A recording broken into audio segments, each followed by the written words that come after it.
The journal of the session of Tuesday, April the 15th, 2014 will be approved.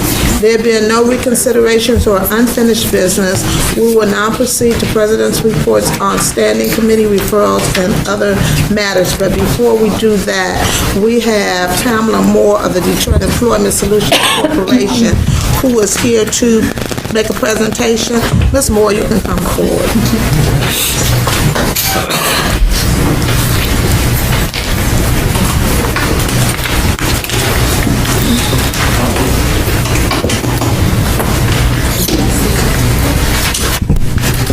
Good morning. Good morning, President Jones. And if you would just again introduce yourself for the clerk, please. I'm Pamela Moore. I'm the President and CEO of Detroit Employment Solutions Corporation, the city's workforce agency. Thank you. And I think you have had an opportunity to meet all of the, they aren't new anymore, all of the well-groomed, ready-to-go council members. I have. Okay. You may begin. The floor is yours. So thank you, President Jones, for the opportunity. I wanted to be sure, though, that the new members, as well as the old, were aware of all of the services and programs and exciting opportunities that we have going on at the workforce agency. So how much time do I have? I can make it brief or as long as you like. How much time? 10, 15 minutes? Okay, that's fine. So, just wanted to give just a little background on the point of why the agency is no longer a city department. We were having some real issues that were brought to our attention by the state of Michigan in 2012. Compliance issues, poor performance, high costs, and so the recommendation was to move the operations outside of the city. But due to the legislation that gives us the funding, we are still accountable and responsible for the city's workforce programs and services. And so that happened on July 1st, 2012. Our mission, just to remind people, is to revitalize Detroit. And we do that by preparing the talent that we have in Detroit and aligning the needs of employers, which really are our priority customer. They let us know the talent and the skills that they're looking for, and that's how we align our resources and training programs. And so we do that through partnerships, other workforce agencies, faith-based and community-based organizations, education and training institutions, of course, the philanthropic community, economic development, and other government entities. So just to remind us on why we move these operations to a nonprofit structure, and I should say that most workforce agencies across the country are operated out of a nonprofit structure. It just allows you to be more efficient, to respond quickly to the demand that's in the environment, and in Detroit, it's an ever-changing environment. We pay our vendors quickly. Our procurement process, now we're able to attract the best vendors just because we're so efficient and payment is efficient. And so these boxes just represent why it was a need to change how we were doing business. And since we've moved under a nonprofit structure, we've saved over 30% in operating costs. We are now meeting and exceeding all of our federal outcome measures. We are creating some of the best practices that other workforce agencies are using across the country, and our visitors have doubled and our placements have tripled. So just to remind everyone about our youth program, I think our year-round youth program is one of the best by far. We have the summer youth employment component, so you have to be in our year-round youth program in order to get that 6-week work experience over the summer.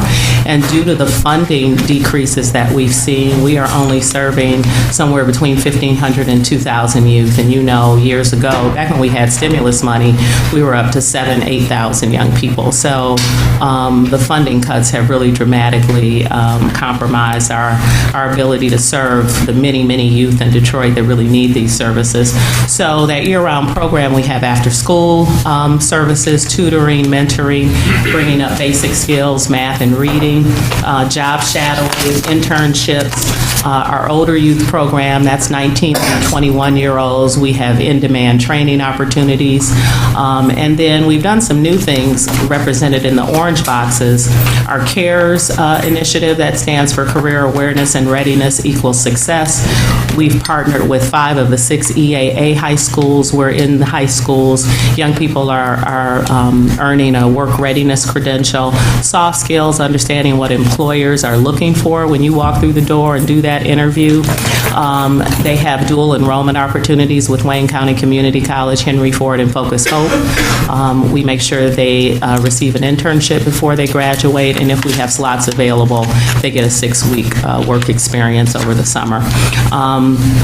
We're partnering with Grand Circus. That's a Gilbert company. They are training about 50 Osborne students how to do applications for your phones. We do talent tours. We put our young people on buses, take them to Google in Ann Arbor so they see what opportunities are out here, what advanced manufacturing really looks like right now.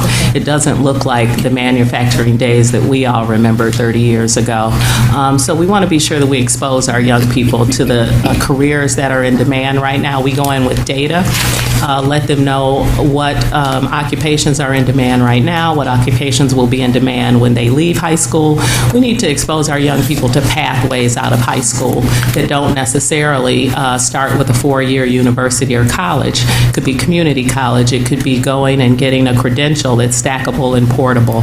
It could be going and getting a job and going to school at night. So we need to give our young people all of the options that they have available in terms of pathways out of high school.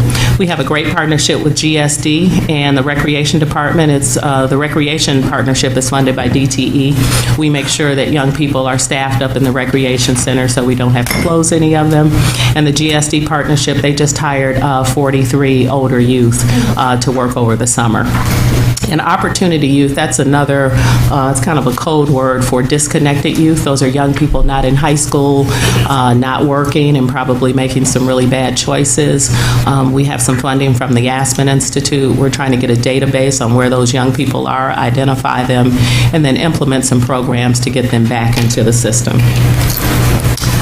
Our adult job programs, the one-stops are the point of entry. We've served since July 1 of last year 35,000 individuals. That's through our one-stop door. Our PATH program, which stands for Partnerships, Accountability, Training, and Hope, that's funded by the Department of Human Services, seen about 5,000. And the Trade Adjustment Act, if your job has relocated overseas due to global competition, you're eligible for a pretty substantial pot of training dollars. We've serviced about 707 people. The state actually gives us the names of those individuals that are eligible for that program. So you can see, we see a big portion of the unemployed in Detroit. And this is a really busy slide, I know, but this kind of describes our adult services in the One Stop and also in the PATH program. When you come into our center, you have access to all of our resources. So many of the individuals that come into the One Stop, they just use our resource room. They may attend a workshop. They may be attending a recruitment event. Many people do not have computers at home, and so they come into our centers to use those computers. About half that number, they just come in for employment services. They're getting unemployment insurance. They have to come in and register with the Michigan Works. And so they come in, and really we don't see them again until they have to go find a job. And then over on the right side of the slide are intensive services. Those are individuals that receive career counseling. They're getting some hard skills or soft skills or basic skills training. Our DRAP program, that's our apprentice program. I'll talk about that in just a moment. But we have lots of job readiness and preparation programs. You may need to go back and get your GED. We can help you do that. Many job readiness workshops, customer service. We're seeing a lot of call centers relocate to the city of Detroit. We have a returning citizen 40-hour curriculum. And you know, there are a lot of myths out here that we make sure we tell our customers. If you're a returning citizen, you have a felony, we know lots of employers that will hire you. Don't be dishonest on that application, because that gets your application tossed out. But we'll help you expunge your record if you have that one felony. We have what we call supportive services. We'll help you with transportation. We'll help you with childcare. We'll help you with clothing. We'll help you with paying your parking tickets so that you're licensed. I think all these hit and runs that we hear about is because people don't have insurance and people don't have a valid license. So we can help you with that. And then on the bottom, that's our PATH program, that bottom arrow. So I expect that we'll place around 9,000 people this year. That's a pretty good number if you know what our record was a couple of years ago. And then just major projects, and President Jones, I really want to be involved. On that point. Just that you say if we know what the record was before, and there was a lot of back and forth right here at this table about whether or not it was the right thing to do. And I was included amongst the voices that were skeptical. Can you talk about what the numbers were? So the numbers 2 years ago, and again, data, I don't have a lot of confidence in the data when we were part of the city. The systems were old. We didn't have good contractors. I believe the number was about 1,100 was what we recorded as placements. And again, this year we expect to place about 9,000. So that's huge. That's important. Yeah, that's huge. And just the savings and operating costs, we came out of some of the big buildings that we were in under the city. We came out of the Milwaukee location, the Fort Street location. We don't believe we need a presence downtown. That's not where people live and people that need our services. So now we're in Northwest Activity Center, Sur Metro down in Southwest Detroit, and over at Samaritan Center on the east side. That saved us $2 million just breaking those leases and coming out of those buildings. And so just the number of visitors coming through our one-stop, that's doubled. I don't know if it's because, people have better access, and I'm going to show you a map at the end that just shows you where we are across the city. We're everywhere in terms of our service providers, our one-stops. We have 2 satellites now in DPS buildings where GED prep and programs are going on. So we're pretty much accessible all across the city. So did that answer your question? Yes. And Councilmember Jones, of course, Jenkins, is a board member of the Workforce Development Board. And so in 2012, we also created this apprenticeship program. There are lots of apprenticeable occupations. We always think of skilled trades when we think of apprenticeships, but the Department of Labor has a long list of occupations that are apprenticeable. Many of them are IT positions, healthcare positions, and those are the growth industries here in Detroit. And so we have this apprenticeship program. We have union partners. We have construction company partners, especially for these large projects that you see here on the screen. We are involved in each and every conversation. We were involved in the concession management agreement that was drafted by Olympia. I sit on the M1 Rail Advisory Council, Community Advisory Council. Lots about to happen, as you know, with the blight work, demolition, deconstruction. The bridge, we're preparing people now, so they'll be journeymen and women by the time we build that bridge to Canada. And many, I report up to Tom Lewan in the mayor's office, many exciting opportunities being talked about in terms of economic development, and I work closely with the Detroit Economic Growth Corporation. And just to give you some idea of the funding, I know this is probably hard to read, but the message is that the funding is going down. And so as a nonprofit, we're better positioned to attract some private money. And I've been in lots of conversations, and I hope to hear something in the next 30 to 60 days from some private foundations. And so I'm excited about that because the work and the need is probably greater than it's ever been. There is a real skills gap in Detroit. There are lots of jobs. Many are definitely capable and ready to go to work. They may just need short-term training to get that skill that's in demand right now. So that's what our resources are used for. And then last, here's the map. We are pretty much everywhere. The red triangles are the one-stops. The other boxes show our access centers, our satellite DPS locations, our path providers. And our administrative offices are just down the street. And Hire Detroit, that's our big campaign. Pretty much everything we do is focused on hiring Detroiters. It's the only way the city is really going to come back. If all Detroiters are exposed to these opportunities that we're seeing now. And those are our locations on the left side. On the right, the 2 DPS locations, one east, one west. And building Detroit means building Detroiters. Thank you. Thank you. Thank you. And one thing, can you just forward it to the council members so that they will have that information? Absolutely. To all of the council members. We're trying to go paperless, so Okay. if you can just email it to the council member. I will. And the Valencia clerk actually has as it. well, so that she'll have a copy of it. Okay. Thank you. Thank you.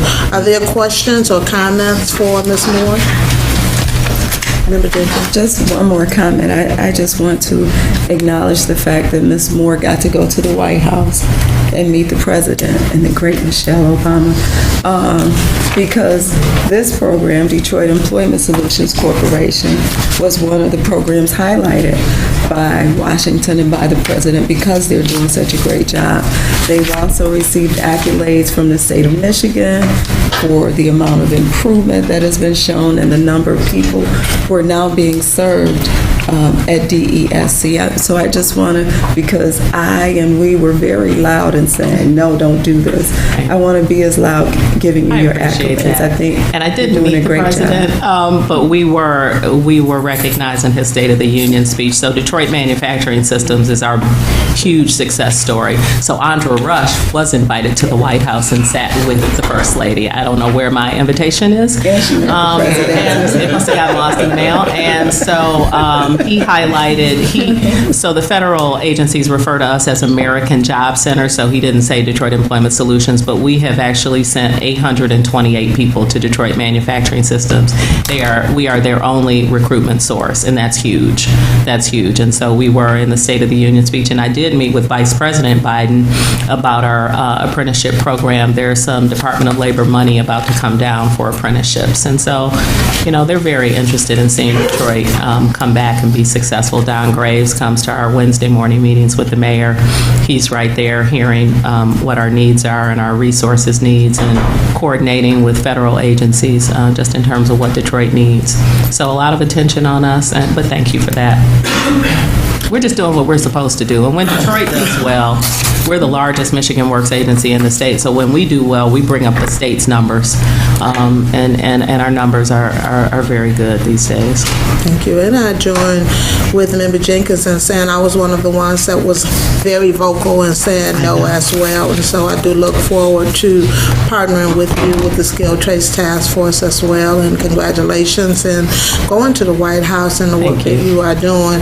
So we look forward to partnering with you. And I've also had conversations with Don Graves to see how we can also work in with the apprenticeship programs in M1 Rail and unions and other things. So we look forward to working with you. Yeah, minority and Detroit-based contracting is a huge piece that we are talking about because that's who hires local talent, minority and Detroit-based contractors, and they have to get a piece of all of this work. It's important. And one of the other things is that I look forward in partnering with you with Marathon and getting Marathon, getting I just had a Detroit. call from them this morning, but I did meet with Marathon about a month and a half, right after they came before council and offered my services. And so they handed over about 10 job openings that they had that we said we would assist with. Thank you. Any other comments or questions from my colleagues? That's a good word. Thank you. Thank you. Thank you so much. And I invite you all to stop probably at Northwest Activity Center or Sir Metro or Samaritan and just see what we have going on and all of the traffic. It's really been a great experience. So. I think one of the other good things might be too is if you can, and I don't know, and I think this would be permissible through the stations, is just constantly run where the Michigan Works locations are and what you do so that people who are watching the Comcast station or the AT&T station can see where the actual locations are and what can be done, because you help people with resume and all of that, because we do have a high unemployment rate in the city of Detroit, and we have to face that. We do. And so we have to try to make sure the information gets out to the general public. So that may be one thing you might want to consider. I think John Roach in the mayor's office is talking about doing that. We do. Unemployment, it says it's about 15-16%. It's definitely double that. Thank you. And a number of people can call. if they're Our watching. main number is 313-876-0674, and we can direct them to whatever services they may need. Want to repeat that again slowly? 313-876-0674. That's our main administrative office number. Thank you, Member Benson. Through the chair, Ms. Morris, wanted to personally thank you and your staff for assisting us with the Higher Detroit Swing Extravaganza.